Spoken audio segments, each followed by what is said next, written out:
votre émission avec le Casino Barrière de Montreux. Provoquez la chance au Casino Barrière de Montreux. 365 jours par an. casinomontreux.ch. C'est quoi votre truc ? Bonjour David Letard. Bonjour Philippe. Bien matinal ce matin. Eh oui. Merci d'être avec nous. On va se rendre en France voisine pour le festival lyrique de Montpéreux. Oui, Aime le Média, ce sont toutes les musiques et on se réjouit d'aller dans ce lieu pour cet événement. Chaque été, au bord du lac de Saint-Point, dans le Doubs, se tient le festival lyrique de Montpéreux. Ce festival dédié au récital de musique classique et contemporaine célèbre l'art lyrique dans toute sa splendeur. Nous en parlons ce matin avec Jean-Michel Duez, co-directeur artistique du festival. Bonjour Jean-Michel Duez. Bonjour. Merci d'être avec nous ce matin, de si bon matin, pour nous parler de ce bel événement qui fêtera cette année sa 15e édition du 6 au 13 juillet prochain. Et on va parcourir ensemble un petit peu la programmation justement, et dans la programmation, on pourra compter sur la présence de l'excellent groupe The Beatles Baroque. Alors,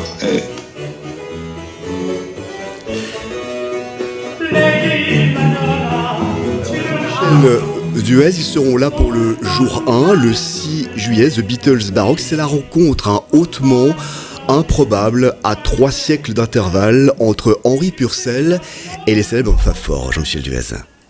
Voilà, absolument. C'est un programme qui est monté par Jérôme Correas, qui est un ancien chanteur et qui est maintenant chef d'orchestre avec son ensemble les Paladins. Oui. Et ils ont bâti effectivement ce programme Beatles Baroque pour partir effectivement de la musique baroque et aller vers les Beatles et montrer tout le lien qu'il y a entre ces musiques à plusieurs siècles, comme vous le disiez, d'intervalle.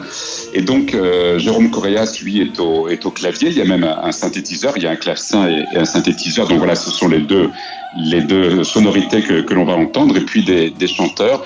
Et comme ça, donc, on a effectivement ce premier concert qui est un petit peu en marge. C'est du classique, enfin même c'est du baroque, mais chaque année, on aime bien programmer à Montpéreux un concert qui sorte un petit peu véritablement du classique. L'an dernier, c'était un spectacle autour d'Offenbach, et là, cette année, ce sera Beatles Baroque. La première année où je me suis occupé du festival avec Delphine Edan, on avait proposé un spectacle autour de Joséphine Baker. Voilà, c'est la voix, parce qu'évidemment, le festival lyrique de Montpéreux est bâti autour de la voix. Alors, je dirais pas la voix dans tous ses états, mais pas loin en tout cas. Voilà, c'est un peu ça. D'où ces liens entre effectivement la musique baroque et les Beatles que Jérôme Correa magnifie absolument. Ouais.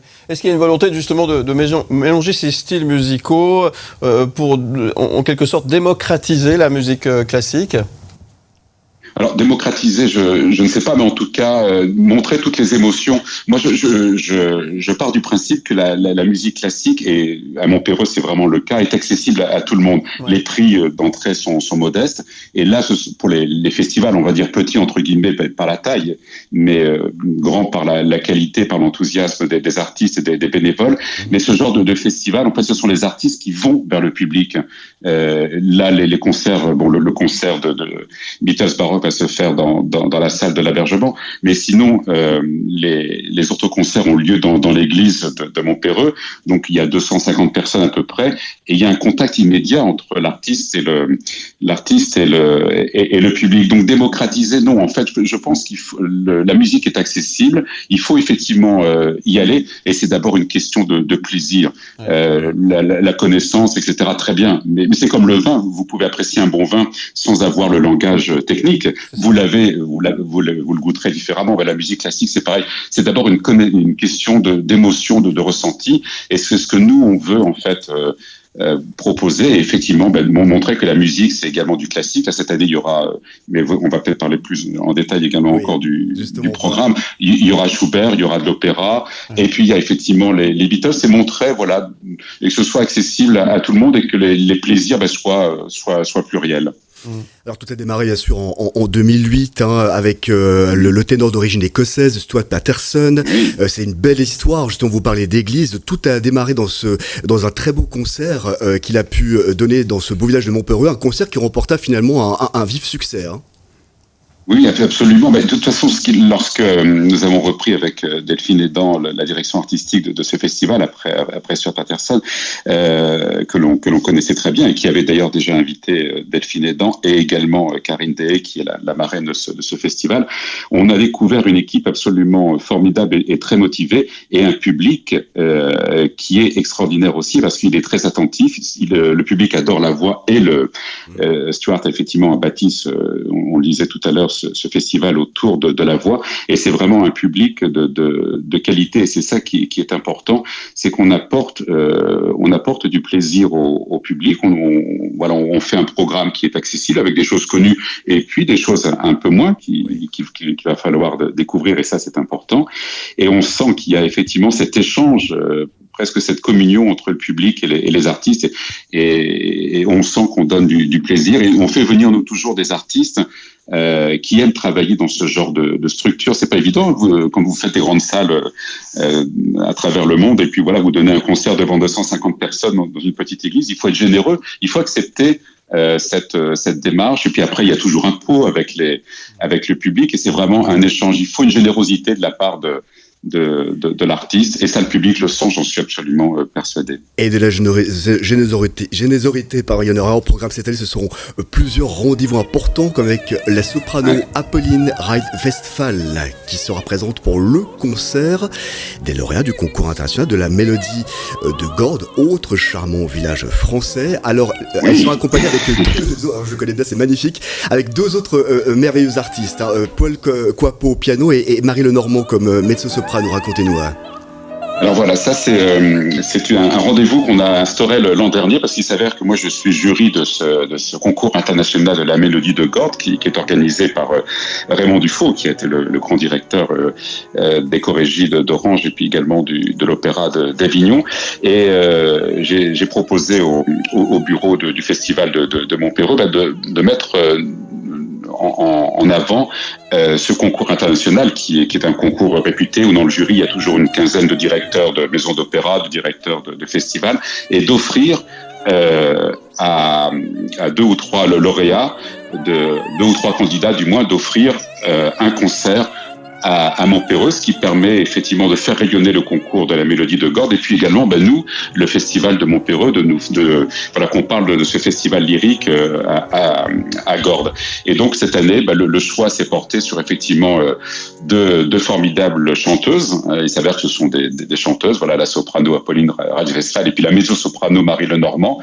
Et au concours, Apolline était accompagnée par Paul Coipot, le pianiste, donc, et tous les trois ont bâti un programme à la fois de mélodie, leader et puis opéra, et c'est le concert Jeune Talent. En fait, ce sont des gens qui dans quelques années seront sur le devant de la scène.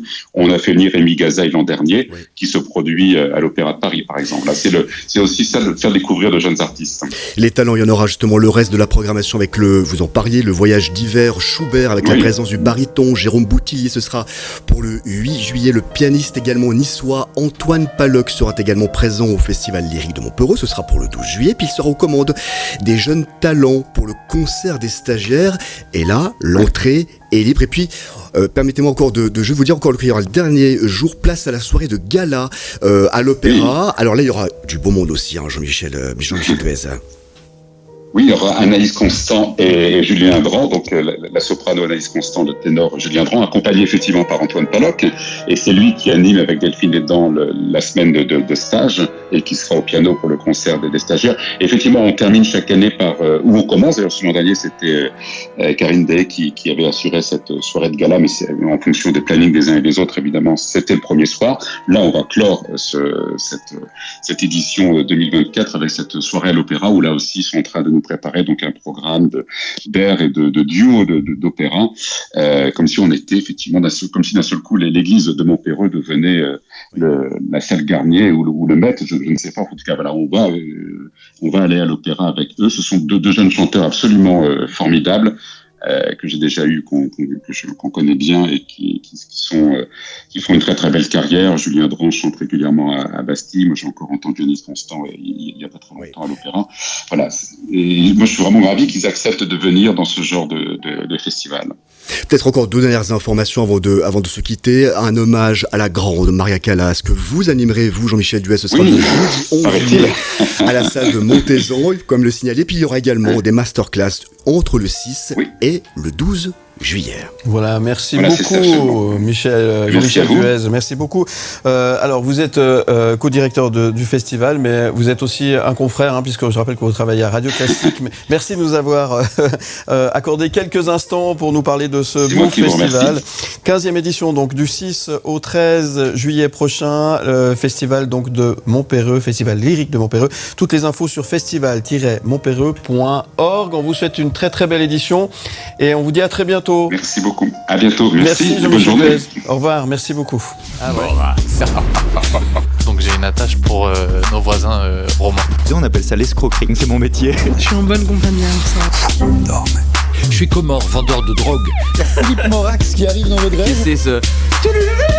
Ça va donner de la peine. Presque me faire oublier qu'il est 7h. L'invité du matin. La ville de Morges a subi des dégâts considérables à la suite des violents orages de mardi soir. Les pompiers ont dû intervenir plus de 200 fois pour faire face à la situation. Bien qu'aucune victime ne soit à déplorer, les dommages sont estimés à près de 20 millions de francs. Des images apocalyptiques partagées sur les réseaux sociaux montrent le tunnel de la gare impraticable, le parking de la Migros transformé en piscine géante, le parc de l'Indépendance inondé et des rues jonchées de boue et de branches. Les pluies diluviennes survenues mardi dernier vers 18h ont fait déborder donc la rivière à la Morge, atteignant un débit record de 43 mètres cubes secondes, ce qui est vraiment très impressionnant. Ces intempéries violentes ont particulièrement frappé cette région du district, paralysant le centre-ville de Morges et causant des dégâts sans précédent. Saluons les autorités locales et les secours qui ont travaillé sans relâche pour établir la situation et assurer la sécurité des habitants. Pour en parler ce matin, je reçois Clément Leu, lieutenant-colonel de la police région Morges. Bonjour. Bonjour. Merci d'être avec nous ce matin. Et Laetitia Morandi, municipale des bâtiments, sports et domaines de la ville de Morges. Bonjour. Bonjour. Bonjour à tous les deux et merci d'être là ce matin pour revenir un petit peu sur ce qui s'est passé mardi soir. On a quelques images. Alors pour celles et ceux qui nous regardent à la télévision, ils ont le reflet. À la radio, on peut vous expliquer ce qu'on voit. C'était l'apocalypse, on peut véritablement dire ça. Morges méconnaissable mardi soir depuis 18h. Qui c'est qui répond en premier? Madame la municipale. Aussi de revoir les images, ça fait encore des frissons. C'était une situation vraiment très impressionnante, on s'y attendait pas. Et puis la ville a été très marquée par ces inondations. Ouais, vraiment très très très frappé. En ce qui concerne le service des secours, les autorités, et merci d'être là, Clément Leu. Là, c'est vraiment comme une bombe qui arrive sur la ville, en quelque sorte. Ouais, c'est comme dans un film. Ouais, ou un mauvais film. La rapidité était aussi frappante des intempéries. Et puis ça met tout de suite beaucoup de pression sur tous les feux bleus, se dire en particulier les pompiers, c'est eux qui sont un maître d'œuvre. Nous, on est là pour faciliter leur travail. Et là, en fait, l'ampleur par rapport à la zone touchée et qu'on commence à se balader dans la ville de Morges avec de l'eau jusqu'à la hanche, c'est que c'est pas bon signe, quoi. Donc, on se rend assez rapidement compte de l'ampleur des événements. Ouais. Fort heureusement, aucune victime à déplorer, heureusement. Ça c'est la bonne nouvelle, on va dire, de cet épisode un peu particulier. Par contre, alors au niveau matériel, alors là c'est une autre histoire. Oui, alors pour Morges, en tout cas, c'est assez considérable. On n'a même pas encore fini les diagnostics sur tous les bâtiments. Il fallait bien sûr d'abord sécuriser, ensuite nettoyer. Et puis maintenant, on peut descendre dans les sous-sols, notamment dans les grosses infrastructures comme la patinoire. On ne peut pas encore tirer de bilan, mais on va avoir beaucoup de travail pour la remise en état. On pensait aussi à la Piscotte, parce qu'il y a quelques jours, vous étiez ici même pour parler de ce qui allait se passer durant tout l'été sur le site de la piscine de Morges et du côté de la Piscotte, avec sa fan zone, etc. Est-ce que cet endroit a été particulièrement touché ou a été épargné, justement? Alors, vu la situation, il a été touché, mais par chance, plutôt épargné. Donc, finalement, on a eu la piscine qui a été fermée seulement mercredi, qui a pu réouvrir hier. Et puis, le restaurant qui est un petit peu en hauteur par rapport au terrain a pas été particulièrement touché. Donc, on est quand même soulagé pour ça. Les activités de la piscine et puis aussi de notre programme va y avoir du sport peuvent se dérouler comme prévu après seulement un jour de fermeture. Ouais. Et d'ailleurs, ce week-end, il y a plusieurs événements qui se déroulent, Exactement, qui se déroulent du côté de Morges. Ça aura lieu, il n'y a pas de souci. On peut penser au marché aussi, toutes ces activités qu'on a l'habitude de vivre à Morges. On avait un enjeu qui était le marché du mercredi matin, en fait. Ouais. Oui, alors il a pu ouvrir. Il a pu ouvrir, exactement. C'était un des défis qu'on s'était posé quand même, que les gens, malgré l'ampleur des intempéries, puissent avoir une vie normale, la plus normale possible en termes de mobilité et après avec la petite particularité du marché mercredi matin de Morges. Oui. Est-ce qu'on comprend comment ça c'est arrivé? Alors certes, c'est en raison des pluies, ces pluies diluviennes qui sont arrivées, mais est-ce qu'on comprend comment cette petite rivière, la Morges, qui est presque un ruisseau d'habitude, a pu nous faire une mauvaise surprise comme celle-ci? Est-ce qu'on a un élément de réponse à cette question? Alors on a plusieurs éléments de réponse. On a déjà la météo depuis le début de l'année. Qui a engorgé en fait tous les terrains, donc qui permet pas en fait une absorption de la pluie. Et après, c'est un phénomène d'orage, donc c'est pas nouveau. Ce qui est très particulier, c'est l'ampleur. Là, on arrive. Vous avez parlé de 43 mètres cubes secondes, c'est ce qui a été mesuré au plus haut. Donc, si on fait des petits calculs, ça fait chaque minute un bassin olympique qui passe en termes de volumétrie. Et ça, c'est impressionnant. Mais contre les orages, c'est un phénomène naturel qu'on peut pas contrer, qu'on peut pas prévoir non plus. Surtout de cette ampleur, on a des jauges qu'ils appellent les orages centennales, c'est-à-dire une fois par centenaire. Et là, elle est fixée à 30 mètres cubes par seconde. Donc, on est pratiquement une fois et demie en dessus de ce qui devrait se passer normalement seulement une fois par centenaire. Donc dire vraiment quelque chose d'exceptionnel qu'on a pu vivre sur Morges. Au niveau dispositif, ce qui a été mis en place, on parle de plus de 200 interventions entre les pompiers, la police, les services de secours, les autorités sur un laps de temps qui est finalement assez court, puis c'est immédiat parce que d'un moment à l'autre ça change. On passe parce qu'il faisait beau en plus mardi, et puis on se promène et tout d'un coup changement de décor immédiat avec une météo qui s'acharne, j'ai envie de dire, là, 200 interventions. Enfin, est-ce qu'on peut dire que le dispositif, tout ce qui a été mis en place à Morges, ça a fonctionné?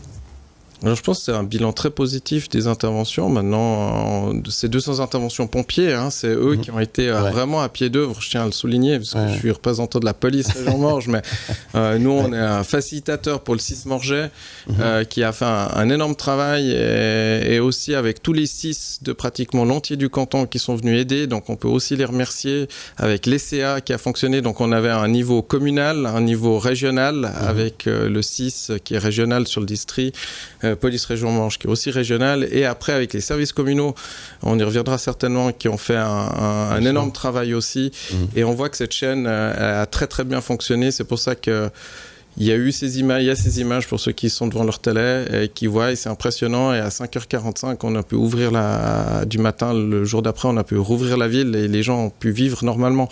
Et ça, c'est la preuve que ça a bien fonctionné. Oui. Ah ouais. Ça va donner de la peine. Presque me faire oublier qu'il est 7h.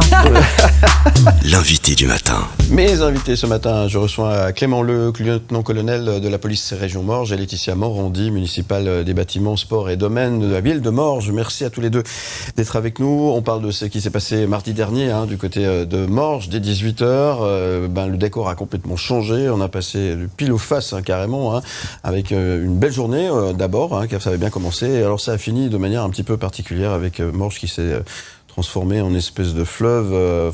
C'était l'apocalypse, on peut le dire. C'était assez particulier. On a parlé des secours qui ont œuvré et des autorités qu'on salue encore une fois au passage. Que dire de la population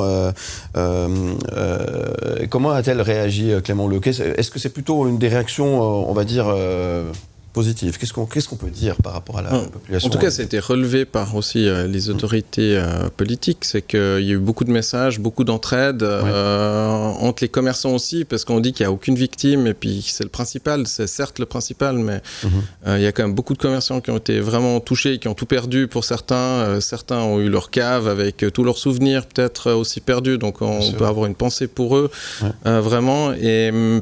Mais d'une manière générale, ça s'est bien passé. Sur les lieux d'intervention, c'est un petit peu différent parce que là, une partie de la population, c'est la chasse à l'image, à la vidéo. Et ces gens se mettent en danger quand ils passent sous une rubalise. Donc une rubalise, c'est un bout de plastique rouge et blanc. Et quand les forces d'intervention la posent, c'est qu'il ne faut pas aller au-delà.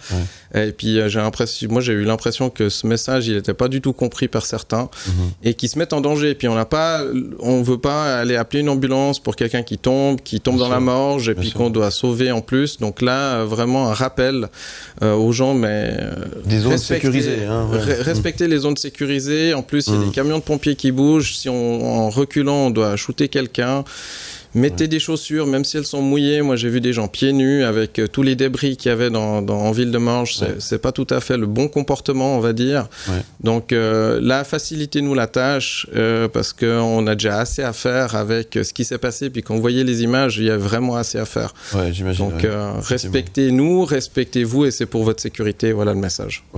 Laetitia Morandi, est-ce qu'on peut dire qu'il y a aussi de la solidarité? Alors il y a ce point de vue-là qui est effectivement tout à fait important, mais est-ce qu'on peut dire que les Morgiens ont été solidaires, quoi? Oui, absolument. Au niveau des autorités politiques, on est très très reconnaissant, bien sûr, du travail exemplaire qui a été fait par les secours, tant les pompiers que la police, et puis aussi par l'engagement de nos services. On a évidemment des employés, des collaborateurs, des collaboratrices qui sont spontanément venus sans qu'on les appelle. Et puis on a aussi reçu beaucoup de demandes de la population, comment on peut aider, des gens qui sont spontanément venus, qui ont appelé aussi. À un moment, mercredi, on a eu des difficultés avec notre standard téléphonique parce qu'on recevait trop d'appels. Et puis aussi une jolie solidarité intercommunale. On a des communes voisines qui ont mis immédiatement du personnel à disposition. Donc, malgré la difficulté, c'était aussi un bon moment de cohésion pour la région. Et puis, nous, on peut seulement être reconnaissant que tout se soit si bien déroulé. Qu'est-ce qu'on peut retirer comme leçon, finalement, parce quand on est à l'heure du bilan, on peut penser aussi à certaines choses. Comment est-ce qu'on pourrait éviter, est-ce qu'on peut l'éviter d'abord, ce genre d'incident par la suite? Qu'est-ce que vous, en tant que municipal, responsable des infrastructures, et de tout ce qui se passe évidemment autour des bâtiments pour Morges, qu'est-ce qu'on peut faire finalement? Alors, on peut pas éviter, mais ce qu'on peut faire, c'est renforcer les mesures de protection et puis se préparer pour limiter les dégâts. Ça veut dire prévoir des mesures de protection pour les bâtiments, pour les infrastructures. On en a déjà, mais là, c'est vrai que pour cette crue qui était finalement exceptionnelle, c'est difficile de les mettre en œuvre. Certaines mesures de protection, on n'a malheureusement pas eu le temps matériel de les mettre en œuvre. Donc, ça permet aussi de se rendre compte de ce qu'il est possible de faire dans un temps donné, avec des conditions réelles. Et puis peut-être, pour certaines infrastructures, de revoir aussi nos mesures de protection pour améliorer la situation en cas d'un nouvel événement. Mais l'éviter complètement, on ne peut pas. On ne peut pas, évidemment pas. Que dire des centres commerciaux qui ont été touchés? On pense à la Migros, à la Coop également, qui n'ont pas pu rouvrir aujourd'hui. C'est quoi la suite? Est-ce qu'ils vont pouvoir rouvrir prochainement? Qu'est-ce qu'on sait aujourd'hui? Qu'est-ce qu'on peut dire? Alors, moi, je dispose pas vraiment de ces informations. Je sais que tout le monde travaille dur pour que ça puisse rouvrir au plus vite.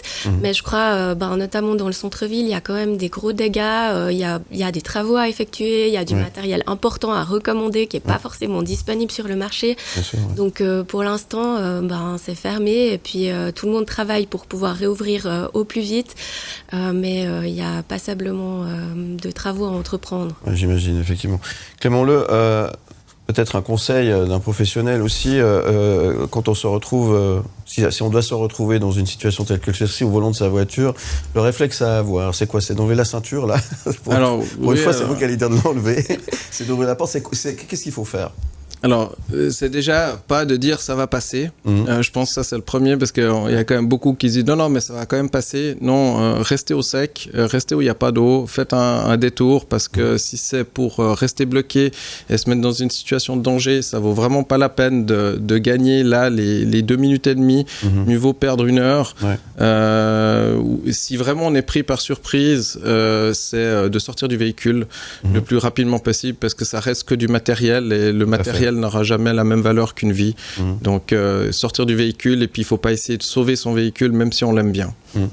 On l'a vu passer à tourner sur les réseaux, un véhicule qui était bloqué à la sortie d'un garage souterrain sous le pont de la gare. La réaction de l'automobiliste d'hésiter, de pas savoir ce qu'il faut faire, c'est dangereux en fait. Le mieux c'est d'égarpir, quoi.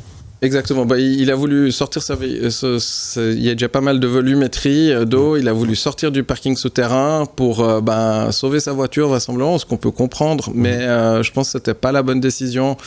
Il aurait dû dire si elle est encore intacte ou pas, on verra bien. Mais là, il s'est mis en danger. Et pour finir, cette voiture, elle est restée. Puis je pense qu'elle va être inutilisable à jamais. Donc au final, c'était pas une bonne décision de sa part. Et il s'est mis en danger. Donc non, ne pas faire ça, justement. Vous l'avez dit, c'est que du matériel. C'est que du matériel. Et finalement, ça, c'est pas si grave, c'est pas si important. Effectivement. Enfin, c'est important, mais c'est mais c'est moins important qu'une vie. Hein. Voilà. C'est incomparable par rapport à une vie humaine. Et puis après, c'est toujours la même chose. C'est qu'à vouloir sauver du matériel, on se met en danger. Puis après, les forces d'intervention, les pompiers ou la police qui doivent venir vous secourir. Donc eux-mêmes vont se mettre aussi en danger, suivant comment. Donc en fait, on a une double perte ou un double risque qu'on prend à ce niveau-là. Oui. Lieutenant-colonel Clément Luc, est-ce que vous avez envie de dire aux Morgiens aujourd'hui qui vous écoutent et qui vous regardent? J'ai envie de dire que merci de votre confiance, merci aussi de la solidarité que vous avez démontrée, et puis pensez-y, on vous avait posé la question avant de pourquoi ça a bien fonctionné, parce qu'on a aussi des infrastructures, on a le réseau de gaz, d'eau qui ont tenu, et quand on change une conduite et puis que c'est des frais, c'est pas pour rien, c'est parce qu'on a besoin de bonnes infrastructures tenues à jour, et ça a un coût, et comme les coûts que coûtent les pompiers, la police, les CA et tous les partenaires, on est toujours en train de dire oui c'est trop cher, dans ces situations-là on voit qu'on a besoin de monde, on a besoin de moyens, et puis un appel à tous les jeunes qui aimeraient rejoindre les pompiers, parce qu'ils recrutent, ils ont un besoin, et vraiment sans hommes on n'arrive pas à faire ce qu'on a fait, donc sans hommes et femmes avec un H majuscule, et nous aussi on recherche, donc n'hésitez pas à rejoindre notre profession ou à rejoindre les pompiers dans notre beau système de milice. Voilà ce que je peux leur dire. Merci et bravo encore une fois à toutes celles et ceux qui ont œuvré pour revenir au secours, évidemment, de ce qui s'est passé à Morges. Et le hasard fait qu'on a parlé du recrutement des pompiers, et encore de ça quelques jours à peine. Donc ça rejoint tout à fait ce que vous êtes en train de dire ce matin. Laetitia Morandi, qu'est-ce que vous avez envie de dire aux Morgiens en tant que municipale de la ville de Morges? De les remercier pour... leur réaction qui était vraiment appropriée, pour tout le soutien qui a été apporté. Et puis forcément, en tant que municipal des bâtiments et des infrastructures sportives, je vais aussi quand même devoir leur demander un petit peu de patience. Évidemment, ouais. On a le parc des sports qui est toujours sous l'eau, les terrains sont inutilisables. Alors c'est un bon calendrier, parce que c'est pas maintenant qu'on a le plus d'activités sur les terrains du parc des sports. Mais il va falloir un petit peu de patience pour récupérer nos infrastructures, en particulier nos infrastructures sportives, et puis faire nos diagnostics et remettre tous nos bâtiments sur les rails pour la suite. Un peu de patience pour le retour à la normale, à 100%, on va dire. C'est oui. Ça. En tout cas, merci aussi d'être venu ce matin. On va terminer sur une note peut-être un peu plus positive avec la chanson Nemo, la chanson de Nemo, celui qui a représenté la Suisse et qui a gagné l'Eurovision cette année. Avec The Code, vous avez choisi cette chanson, pourquoi ? Si on peut remporter l'Eurovision, peut-être qu'on a une chance de remporter l'Eurofoot. Ce serait bien qu'on fasse un trio gagnant, hein. Eurofoot, Eurovision et puis Euro, je sais pas quoi, mais en tous les cas. Euromillion. Euromillion, pas bête. Oui, très bien. Très bien. À part ça, incroyable artiste, hein, soit dit en passant. Hein. Bon, je sais pas, porter candidate pour Eurovision, non ? Non. Peut-être une autre fois. Et vous, lieutenant-colonel, vous avez choisi cette chanson. Pourquoi Né en 17 à Lindestadt de Jean-Jacques Goldman ? Est-ce qu'elle évoque pour vous cette chanson ? Parce que pour moi, c'est un texte formidable. J'aime beaucoup Jean-Jacques Goldman. Et puis, c'est aussi le fait que chacun voit les choses de sa perspective. Et si on était en capacité justement de se mettre dans la perspective de l'autre, je pense que beaucoup de choses fonctionneraient mieux et il y aurait moins de conflits et moins de tensions à tous les niveaux. Joli message, merci beaucoup. Qu'est-ce qu'on peut vous souhaiter ? Un bel été ? Un été un peu moins pluvieux. En tout cas, voilà. Et merci. Pluvieux, nous aussi, on le souhaite tous, en tous les cas, on vous le souhaite aussi. Merci beaucoup d'être venu ce matin. Merci beaucoup Laetitia Morandi. Qu'est-ce qu'on peut vous souhaiter à vous ? Un bel été, des vacances ? Aussi, un bel été, peut-être des vacances. On ne sait jamais. Ça y a du boulot. Hein. Courage en tous les cas. Merci à tous les deux.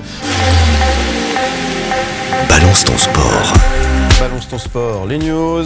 On parle maintenant de l'année olympique. Année olympique oblige. Le musée lausannois propose un large panel d'activités sportives et ludiques ainsi que la retransmission directe des moments forts des JO de Paris 2024. C'est donc dans quelques semaines maintenant. Pour en parler, nous recevons ce matin Aline Méhan, responsable promotion du musée olympique de Lausanne. Bonjour. Bonjour. Merci d'être avec nous ce matin pour nous parler de cette année quand même un peu particulière.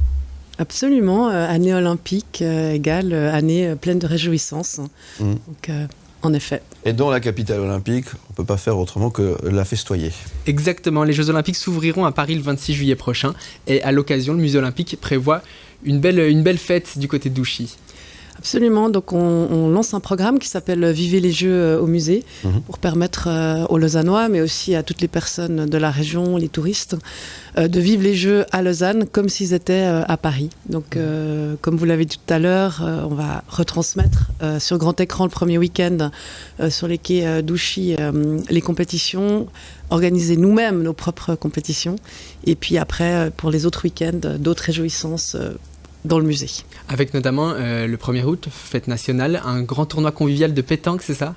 Absolument, donc la pétanque n'est pas encore un sport olympique. Pas encore. Non, mais on s'est dit qu'à l'occasion de la fête nationale, c'était aussi l'occasion de faire des choses qui sortaient un petit peu du commun. C'est à cause du pastis peut-être ça. Peut-être. La pétanque, le pastis, ça va ensemble. Non, c'est pas ça. Ce sont les vacances quand même. Le pastis, c'est pour les vacances. Tout plein de choses sont prévues pendant ces 2 semaines de festivités. Est-ce qu'il y a un zoom que vous voulez faire ce matin ? C'est surtout les week-ends, c'est ça, que les activités se concentrent. Oui. Alors les week-ends, on va essayer d'être en résonance avec les activités qui se passent à Paris. Donc par exemple, le premier week-end, il y aura les finales de skate. Donc on va organiser nos propres compétitions de skate sur les quais. On aura aussi des animations de rugby. Le deuxième week-end, on va mettre en avant la gymnastique. Ainsi que la grimpe. On aura notamment la possibilité, pour les plus téméraires, vous pourrez vous défier à Sofia Yokohama, qui est une athlète de grimpe. Donc si vous voulez voir si vous avez peut-être une chance d'être un champion olympique de grimpe, je vous invite à nous rejoindre le deuxième week-end des Jeux. Et à l'occasion du dernier week-end des Jeux, on va faire aussi tout un dispositif autour du basketball avec des démonstrations de basketball acrobatique. Donc ça va être aussi assez chouette sur le parvis à l'entrée du musée. Vous avez parlé du skate, de la grimpe, il y a aussi des animations autour du breaking. Ces nouvelles disciplines, c'est important de les mettre en avant pour le musée olympique ? Oui, c'est vrai que c'est des disciplines qui font pour certaines leur première apparition au JO, comme le breaking. Pour le skate, pour la grimpe, le BMX, c'est une deuxième présentation. Et c'est ces nouvelles disciplines urbaines qui sont aussi beaucoup pratiquées en ville. Donc pour nous, c'était aussi important de les mettre en lumière. On parle de ces nouvelles disciplines, on parle d'espace public également. C'est une de vos missions de démocratiser le sport, de l'amener vers les gens dans l'espace public pour toutes et tous. pas forcément les fans de grimpe ou les fans de skate? Disons, nous, c'est souvent ce qu'on dit avec le musée olympique, c'est que c'est un espace qui n'est pas forcément dédié aux fans du sport. Évidemment, on va parler de sport, mais en fait, l'olympisme, c'est bien plus que du sport. C'est la culture, c'est l'héritage, c'est l'histoire. Donc, à travers ça, en fait, finalement, c'est un message qui est extrêmement universel et puis qui touche tout le monde. Donc, avec les programmes d'activité qu'on met en place, c'est aussi ce qu'on cherche à faire. C'est toucher de manière la plus large et puis d'attirer et d'intéresser beaucoup de monde. Pour conclure, pendant ces Jeux, il y aura toujours l'expo permanente du musée qui sera possible de visiter et une expo également sur Paris Olympique qui est assez immersive, il me semble. Oui, on a un système avec des expositions temporaires, donc depuis quelques semaines maintenant. Les visiteurs ont la possibilité de découvrir une exposition qui s'appelle Paris Olympique, un voyage immersif. Donc c'est vraiment une expérience immersive à 360 degrés, donc c'est pas vraiment une exposition comme on a l'habitude de voir avec des textes sur les murs, c'est vraiment on s'immerge complètement dans 3 éditions des Jeux qui ont eu lieu à Paris, donc 1900, 1924 et maintenant 2024, et puis sur plus de 100 ans en fait on voit l'évolution que ce soit au niveau sociétal mais aussi au niveau des infrastructures, voilà, donc c'est une exposition qui est gratuite, qui est donc qu'on peut voir dès aujourd'hui et jusqu'au mois de janvier. Donc en effet, ça fait clairement partie aussi des activités qu'on propose pendant l'été. Le programme sera donc très riche cet été au Musée Olympique. Les Jeux Olympiques, ça s'ouvre le 26 juillet, ça dure jusqu'au 11 août 2024. Le musée lausannois se mettra à l'heure olympique pendant tous ces Jeux. Le programme complet est à retrouver sur olympics.com. Merci beaucoup Aline Méan. Merci Aline Méan, merci Léo de Garrigue. Vous suivez un peu le foot quand même? Oui. Oh bah bien sûr. Oui, vous allez regarder le match demain soir, oui, certainement. Bon, oui. Vous avez un pronostic? Oh, je ne me lancerai pas dans le pronostic. Mais j'ai entendu dire qu'il y a des gens qui sont meilleurs que moi qui viennent après.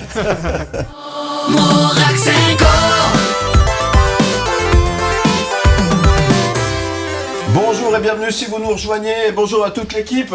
Bonjour. Vous avez vu ça? Ça fait plaisir. Bienvenue sur M le Média si vous nous rejoignez maintenant. Bienvenue sur Canal+ Suisse Programme en clair. C'est la dernière de la saison.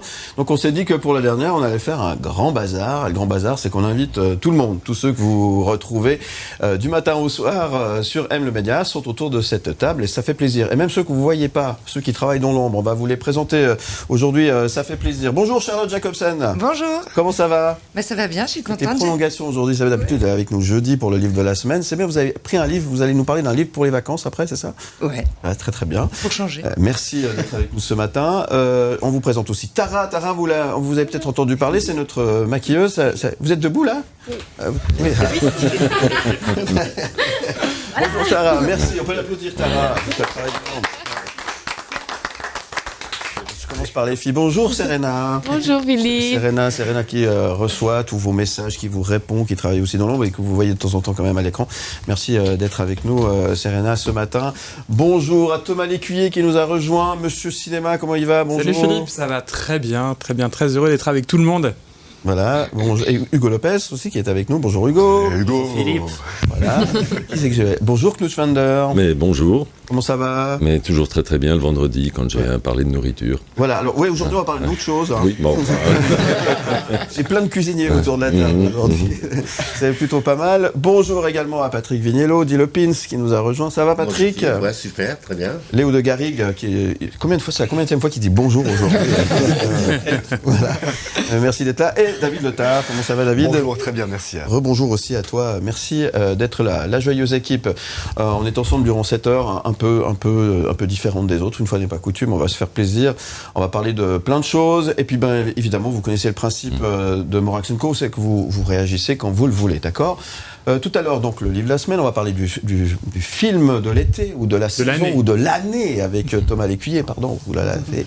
Et là, on va parler cuisine avec les anecdotes de Knut.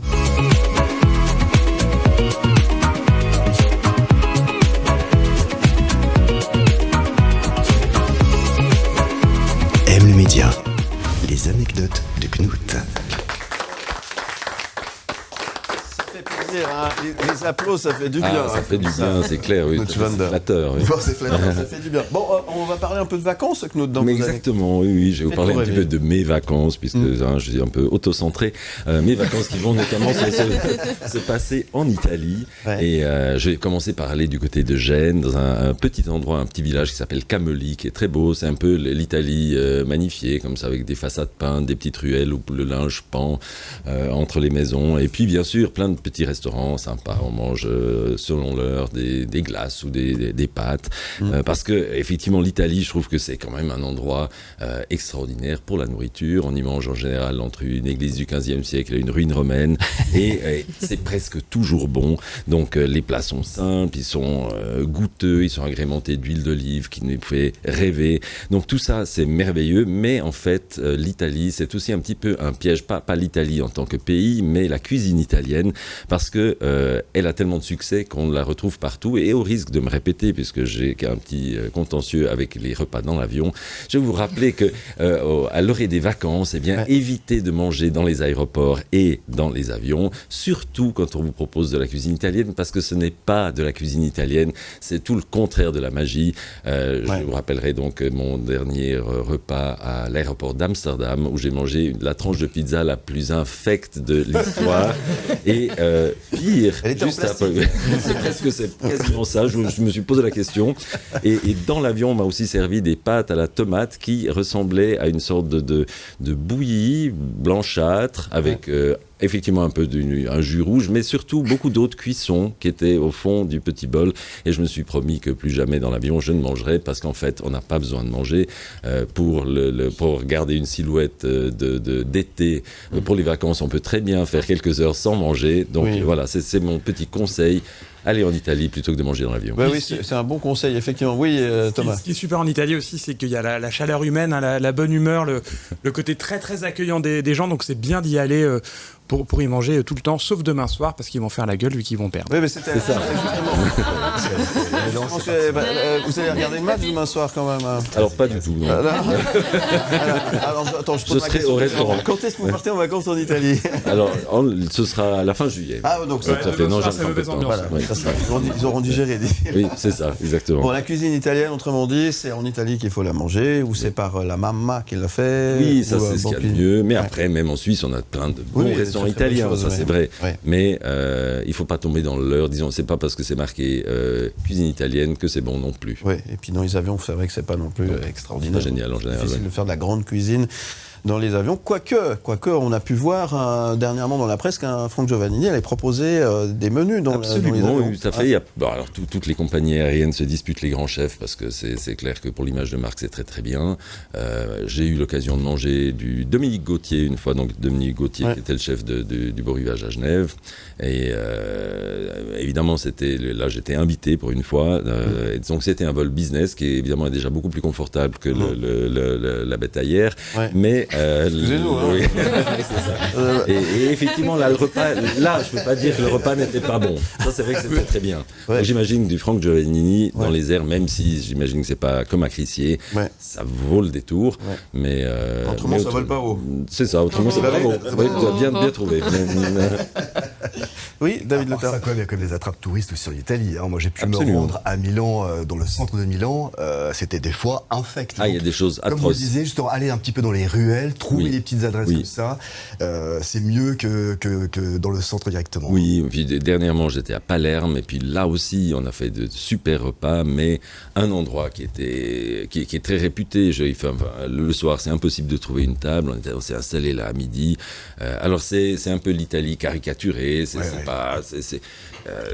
pas léché comme endroit, c'est tout simple, des nappes en papier, etc. Et on vous jette des assiettes à la figure en faisant semblant que c'est la grande tradition. En fait, non. C'est ça. Ils sont juste désagréables et c'était pas très bon. Alors, est-ce que je peux en profiter pour faire un petit appel aux éditeurs? Moi, je trouve que c'est formidable de voyager en ayant pour point de mire non pas une église ou une expo, mais un resto. Oui. Je suis absolument d'accord, bien sûr. Ça n'existe plus, mais partir à Venise et puis faire son petit parcours de la semaine avec des restos. Parce que c'est possible de très bien manger pas cher aussi. Oui, je suis tout à fait d'accord. Et puis justement, mais pour ça, il faut il faut avoir un initié qui nous guide. Voilà, alors les éditeurs guides gastronomiques à côté des guides de voyage. Oui, c'est ça. Puis les guides gastronomiques, le problème, c'est que c'est cher à produire. Donc les éditeurs ont tendance à ne plus les publier en version papier, mais seulement en ligne.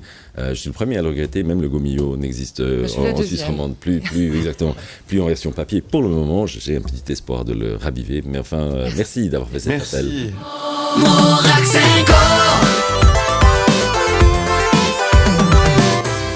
Avec toute l'équipe, ça fait plaisir. Toute l'équipe de M le Média autour de la table, merci d'être là. C'est la dernière de la saison, émission un petit peu spéciale. Vous pouvez peut-être, si vous avez la télé allumée, constater que notre chroniqueuse littéraire est en train de se faire maquiller sur le plateau. Vu que ce matin, il y a vraiment du monde sur le plateau, on a été un peu débordé dans les loges pour le maquillage. Donc Tara, qu'on peut applaudir, Tara est en train de maquiller en direct... Charlotte Jacobsen. On va vous retrouver dans un instant, Charlotte, pour le livre de l'été, le livre qu'il faut absolument embarquer dans ses valises pour aller se détendre à la plage, par exemple. On en parle tout à l'heure. J'aimerais qu'on applaudisse également l'équipe technique qui est en régie. Alors, levez-vous, messieurs, là, parce qu'on vous montre pas souvent la régie. Il y a Michel, il y a Hugo et il y a Franck. Voilà, ils sont beaux, hein? Non, remets voir l'image là sur la régie, remets voir les EBTR. Ils sont beaux. Non mais faites un beau sourire, tournez-vous là. Voilà, c'est très bien. Voilà. Donc merci à toute l'équipe qui œuvre en régie tous les matins entre 6h et 9h. Et tous les matins, je peux vous dire, hein, c'est pas forcément évident, c'est pas simple. En tout cas, ça bosse dur. Bon, pendant que Tara maquille Knut Wander, c'est trop tard. Il en a bien besoin, on va parler littérature. Le livre de la semaine. La semaine ou des vacances, on n'a pas refait le jingle pour l'occasion. Pardon, Charlotte Jacobsen. Qu'est-ce que vous nous proposez ce matin? Sans filet, aujourd'hui. Sans filet, comme un conseil en librairie. Je vais vous parler de Sésambres d'Hélène Gechtern. Alors, pourquoi c'est le livre idéal et peut-être même la couverture est très belle. Bah voilà. C'est pour ça que vous l'avez choisi. Bah oui. D'abord, j'adore la couverture chez Grasset. Parce que Sésambres, c'est une petite île en face de Saint-Malo, en Bretagne, en France. Et aussi parce qu'il est très gros. Moi, j'aime beaucoup les très gros livres. Oui. Voilà. Ça coûte vite 50 € de plus dans les bagages. Il faut casser l'ambiance. Oui, mais comme je dis souvent aux clients, c'est une paire de chaussures en moins. Et ça vaut le coup quand même. Où sont ces séchoirs à cheveux? Et ça plaît quand même. Oh oui, ça on peut le prendre en bagage à main quand même. Hein. Bah, toujours sous le bras. C'est ça. On devrait créer des petits cordons, comme pour les iPhones d'ailleurs. Alors pourquoi j'ai aimé ce livre? D'abord, j'attends toujours avec impatience les romans d'Hélène Gechtern, qui est très photographique comme auteur. Là, c'est l'histoire d'une famille, les deux Quérembrun, en Bretagne. Et puis, l'auteur va, à la mort de son père, retrouver la maison Malouine et retomber sur les archives de l'arrière-grand-père qui était armateur et qui a fait fortune. Merci, Tara. C'est déstabilisant, hein? Alors, oui, mais c'est très important. C'est très important. Elle me fait gagner une demi-heure de sommeil, alors je la remercie. Voilà, je crois que ça va. Donc, on va plonger dans les archives de cette famille. Pour comprendre ce qu'il s'est passé, comprendre pourquoi ce fils a été coupé de la famille et ce n'est qu'à la mort du père, après avoir perdu sa mère et son frère jumeau, pourquoi est-ce qu'il va revenir et soudain s'intéresser à l'entreprise de la famille alors qu'il est professeur d'histoire à la Sorbonne et qu'il n'a pas souhaité reprendre les rênes de cette entreprise. Donc on va plonger dans les carnets. Ça pourrait s'appeler les carnets d'Octave d'ailleurs, l'arrière-grand-père. Et puis cet homme parisien, finalement divorcé, se dit je vais aller me réinstaller dans cette maison et renouer avec la Bretagne et comprendre ce qu'il s'est passé. Et cette île de Sésambres qui a été interdite pendant longtemps, ça c'est réel, parce qu'elle était minée après la guerre. Il y avait simplement un petit bout de plage et un petit resto ouvert 3 mois par an, c'est d'ailleurs toujours le cas, et très lié manifestement à l'histoire de cette famille. Donc c'est une série de très courts chapitres entre entrecoupé de lettres et de carnets pour reconstituer le fil de cette histoire. C'est absolument merveilleux. On parlait de pays frontaliers avec l'Italie tout à l'heure. Voilà, je me permets de parler d'un autre pays frontalier qui est la France, avec la Bretagne qui est très appréciée, je sais, des Suisses. Donc c'est... On adore les crêpes.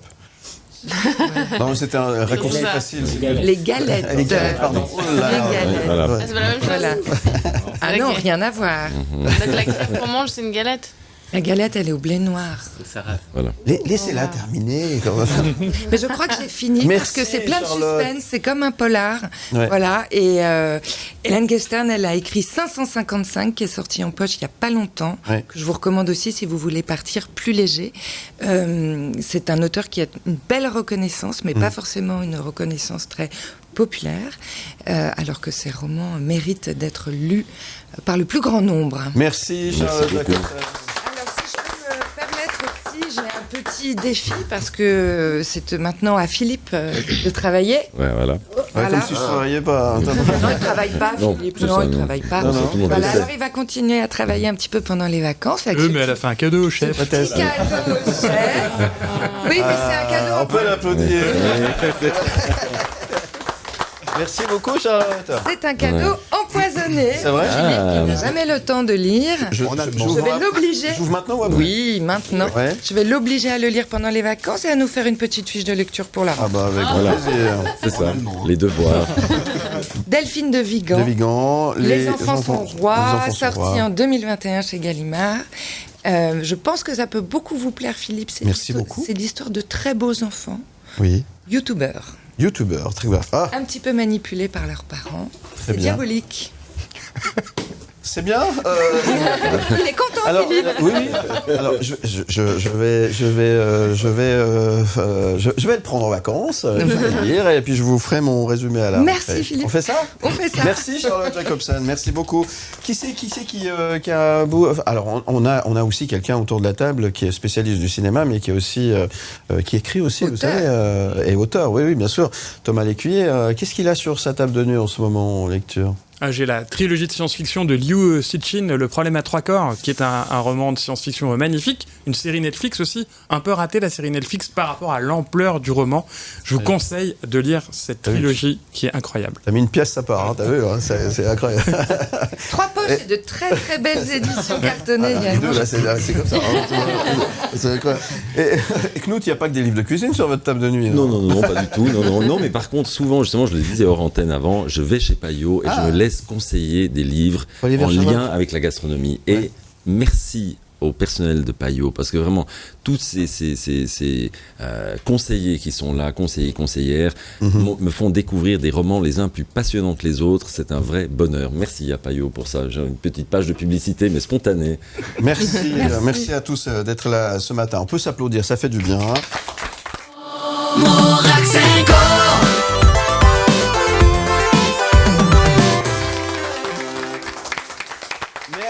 D'être avec nous, le Grand Bazar, émission spéciale, c'est la dernière de la saison avec toute l'équipe autour de la table. On a parlé littérature il y a quelques instants, on a parlé gastronomie il y a quelques minutes. On va parler cinéma maintenant avec Thomas Lécuyer. Votre rendez-vous du 7e art avec Cinétoile. Cinétoile.ch. Mardi Cinéma. Avec Thomas Lécuyer. Oui, vous allez dire mardi cinéma, on est vendredi cinéma, il y a un truc qui joue pas. Et alors évidemment, c'est en hommage à cette rubrique émission que vous retrouvez chaque mardi cinéma avec Thomas Lécuyer, et que vous allez continuer de pouvoir retrouver, notamment durant les vacances, chez Virgile, qui prend le relais à partir de lundi pour le 6-10 de l'été sur M le Média. Chaque mardi, vous retrouverez Thomas Lécuyer à 8h, évidemment, pour vous parler cinéma et des sorties cinéma de cet été. Hein. Mais là, on va parler du film de l'année. Le film qui a marqué le plus, on va dire, Thomas Lécuyer, notre monsieur cinéma à nous. Tiens, il va au cinéma, Knut Schwander ? Il va au cinéma. Qu'est-ce qu'il a vu dernièrement ? Alors, dernièrement, j'ai vu bien sûr comment il s'appelle ? Ah oui, bien sûr. Oui, je suis désolé, mais en lien avec la nourriture, magnifique, avec ces scènes. Oui, Dodin Bouffant, exactement. Oui, enfin, ça date déjà un petit peu, mais ça, c'est un film que j'ai adoré, par exemple. Vous embêtez, qui c'est qui est allé au cinéma dernièrement ? Pas tous en même temps, hein, là. C'est pas un moment là. Non, pas pour le moment. Moi, je vais au cinéma chez Thomas. Chez Thomas, j'aime la même Thomas. chose. Hugo, oui. Je vais souvent au cinéma, ouais. Ouais. Je vais souvent au Et cinéma. qu'est-ce que t'as vu dernièrement là Mais avec les beaux jours et l'euro, là, je suis pas trop allé. Les beaux jours, tu vis sur quelle planète, toi? Oui, c'est vrai. Trop de travail, alors. Excuse. Bon, d'accord. En tout cas, il était bien ce film, en tout cas. Bon, alors, le film de Thomas Lécuyer. La Passion d'Odin Bouffant, très très bien. On avait Oui, reçu le réalisateur au Ciné-Étoile. On l'avait avait bien mis en Tran appétit. Han Ung, oui. Ouais, Et on avait mangé avec. Oui, Ça, c'est juste pour vous rendre jaloux, Knut. Oui, c'est fait. Et toc. C'est les anecdotes de Thomas.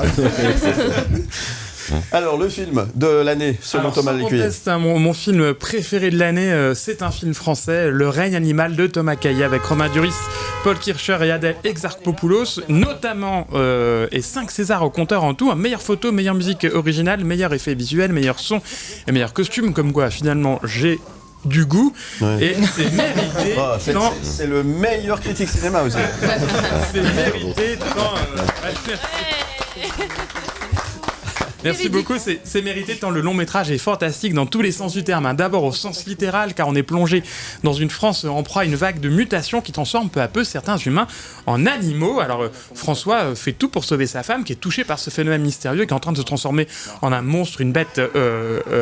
incroyable. Ça l'énerve. Les créatures se multiplient et la population a peur, l'armée va s'en mêler et François embarque Émile, leur fils de 16 ans, dans une quête qui va à jamais bouleverser leur existence. Alors ce film, il est aussi fantastique au sens figuré parce que moi j'ai été bluffé et je reste bluffé, j'ai déjà vu 3 fois ce film, par la cohérence de l'univers que nous propose Thomas Caillet. Il y a beaucoup de références en fait dans ce film, hein. Ça va de Stephen King à l'auteur Vercors, que vous connaissez certainement, Charlotte Vercors, qui a écrit notamment un roman magnifique dans les années 40 qui s'appelle Les Animaux dénaturés, que je vous enjoins à relire, qui est un roman français incroyable. On pense aussi souvent à Tim Burton, les créatures sont magnifiques, parfois effrayantes, parfois touchantes, c'est un film plein de poésie. Ouais. Une réussite totale, une sorte de blockbuster à la française, mais bien loin des clichés américains du genre. On sait que les blockbusters américains se prennent des flops tous les uns après les autres. Donc il est temps de revisiter ce genre de cinéma et Thomas Caillet l'a très bien fait. Merci Thomas Lécuyer. Magnifique récit. Alors j'ai juste oublié, il y aura durant l'été, il y aura un épisode toutes les semaines d'un grand réalisateur qu'on connaît bien, que vous avez eu l'occasion de rencontrer. Voilà, oui, j'ai eu la chance de pouvoir faire une série d'entretiens avec Claude Lelouch, qui va sortir son prochain film à la rentrée, et tout au long de l'été, on pourra redécouvrir, parcourir avec lui sa filmographie, sa vision du cinéma, et puis les petites leçons de philosophie de Claude Lelouch qui sont toujours pleines de sens et très touchantes. Claude Lelouch, tout l'été, c'est sur M le Média, de toute façon c'est là que ça se passe, bien évidemment. Merci d'être avec nous. Merci Thomas Lécuyer. Et puis à la rentrée, mardi cinéma, bien évidemment. Ça continue ? Ça continue avec un énorme invité dès la rentrée. Je peux déjà vous l'annoncer parce que je vais l'interviewer lundi. Ouais. Ce sera Jacques Audiard, l'immense réalisateur français qui sort Emilia Pérez fin août. Bon, j'aimerais qu'on l'applaudisse encore une fois Thomas Lécuyer. Un boulot titanesque et le cinéma à ses quartiers sur M le Média et c'est pas prêt de s'arrêter. Donc merci beaucoup Thomas. Mardi cinéma tout l'été et évidemment à la rentrée. Ça va toujours ? Oui. Oui. On va revenir dans un instant. On va parler musique avec le monsieur qui est à côté de moi là, David Letard.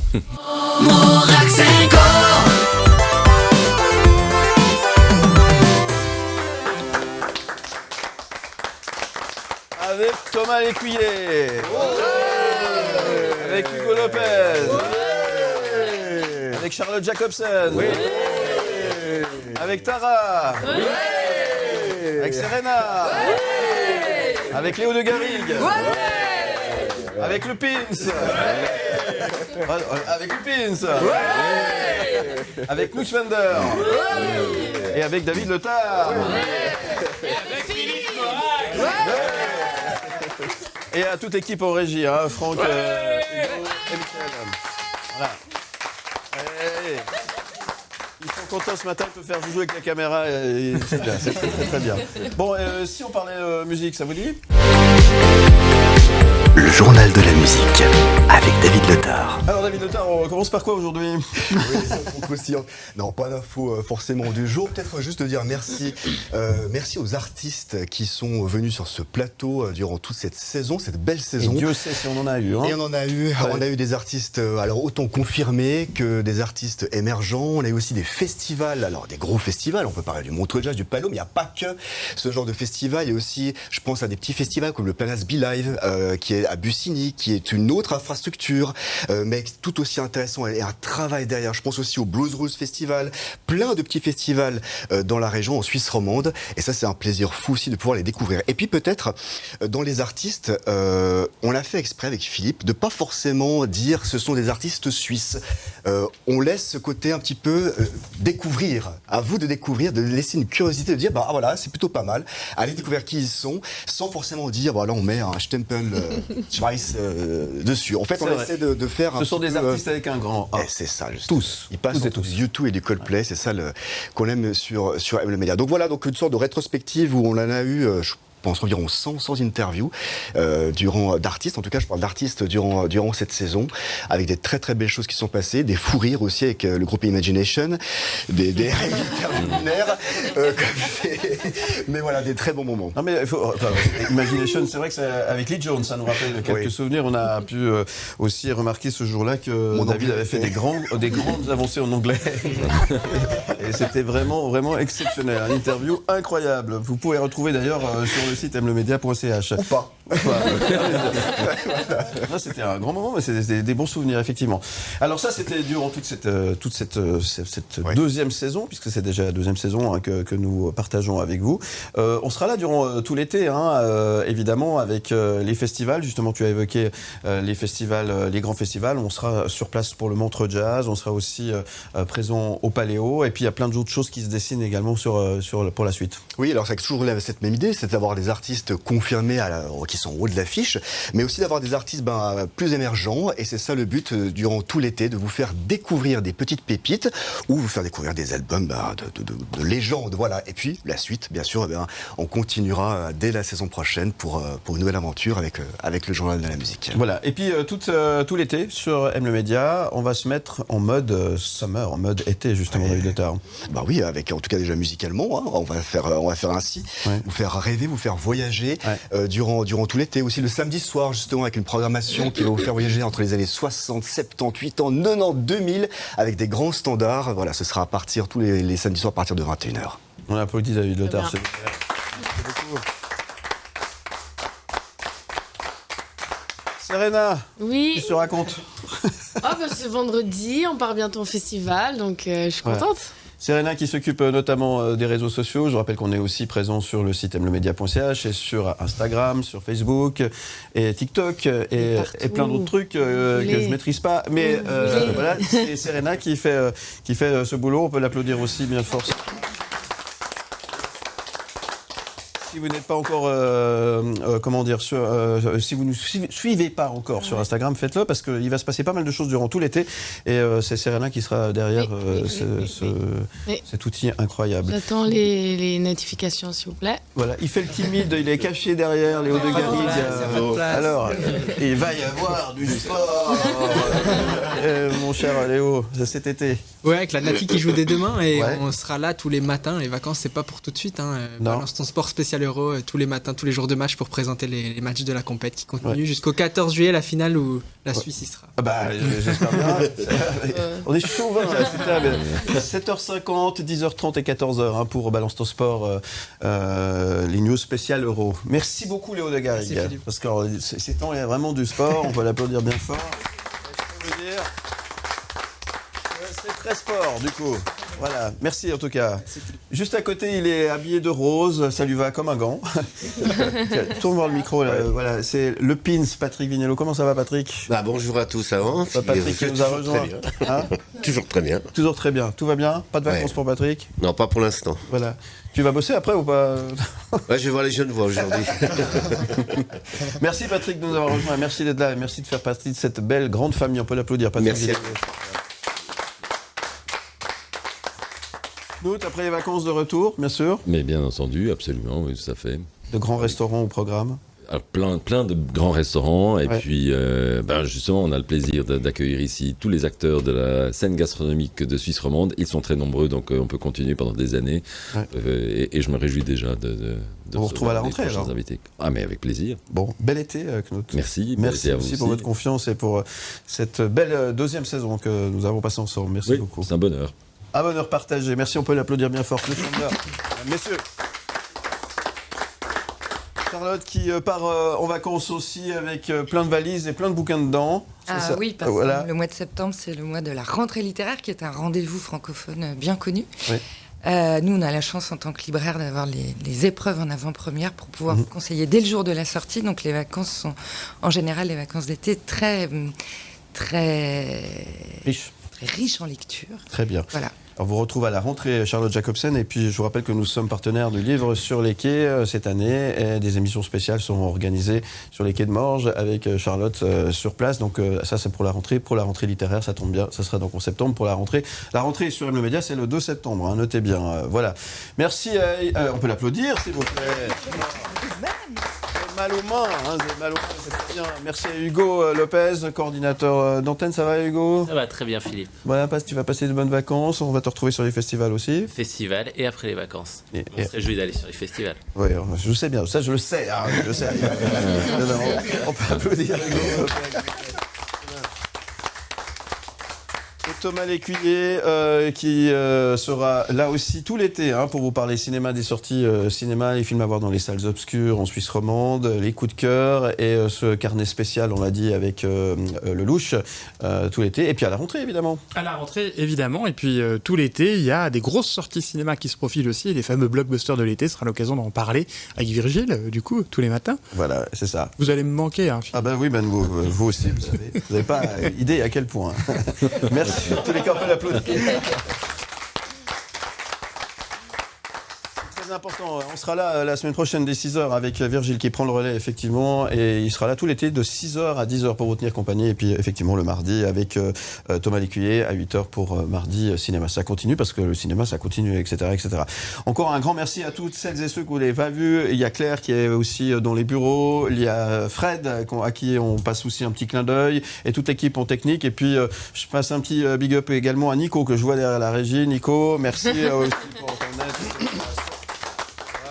Ça fait vraiment super plaisir. Et puis, David Letard, attends, je voulais terminer. J'ai fait le tour. Et puis, David Letard, qui est mon complice dans cette aventure. Et je tiens. Ça, c'est Nico que vous avez vu à la télé. Merci à David pour ta confiance et pour cette collaboration depuis le début de cette aventure. Complètement barjo, mais c'est sympa. Merci à toi, merci à Philippe. J'aimerais qu'on applaudisse Philippe. Oui. Dépêchez-vous, je vais lire un bouquin comme ça. Je ne devrais pas le dire, mais Philippe avait on partage beaucoup en off. Il avait une petite appréhension de revenir à l'antenne après ses aventures passées en radio. J'ai dit, Philippe, t'inquiète pas, il y a tout un public qui est là, qui t'attend, qui est fidèle et qui connaît ta voix, qui connaît ta manière de travailler. Ça va le faire. Et ça le fait aujourd'hui. Merci pour le public, merci pour les téléspectateurs qui sont là de plus en plus nombreux. Et ben, c'est aussi grâce à ce monsieur qui est à côté de moi, qui a mis ce train sur les rails. Je sais de faire comme toi des jeux de mots. Un peu bateau. Voilà, merci à Philippe en tout cas pour ta confiance et puis longue vie à le média. Merci Philippe. Merci beaucoup. Merci. Puis merci à Tara, Art Makeup Studio, pour notre maquilleuse qui nous supporte. Voilà. Chacun son tour. Et le plus important, merci à vous, parce qu'on est là depuis un peu plus de 2 ans maintenant, tous les matins. On vous tient compagnie de 6h à 9h en direct sur Canal+, toute la journée aussi, avec Virgile l'après-midi entre 16h et 20h. Merci à vous, parce que vous êtes de plus en plus nombreux à nous suivre, que ce soit à la radio, en DAB+, partout en Suisse romande, que ce soit sur Canal+, à la télévision, chaque matin et chaque après-midi à 16h30. Sachez qu'on ne vous lâche pas cet été, on sera à vos côtés tous les matins entre 6h et 10h. à la radio et sur Canal+. Et puis, on vous proposera à partir du 8 juillet prochain des quotidiennes avec le canal des festivals. Rendez-vous tous les soirs à 18h45 du lundi au vendredi, 18h45 et 21h15. Et on sera là également le week-end pour vous ramener le meilleur des festivals de l'été, que ce soit à Montreux, à Paléo et peut-être d'autres festivals qu'on peut penser au Venoge notamment. Quoi qu'il en soit, on vous réserve quelques petites surprises. Donc on ne vous lâche pas et continuez de nous suivre sur mlemedia.ch et sur l'application MyCanal. Merci donc pour cette fidélité et merci de continuer à croire en nous et merci d'être là chaque matin, notamment entre 6h et 9h. Ça monte et puis on sera là à la rentrée à partir du 2 septembre. Merci également à toute l'équipe. Merci à tous, merci à toutes. Vous êtes incroyables. Merci à vous. Votre émission avec le Casino Barrière de Montreux. Provoquez la chance au Casino Barrière de Montreux. 365 jours par an. casinomontreux.ch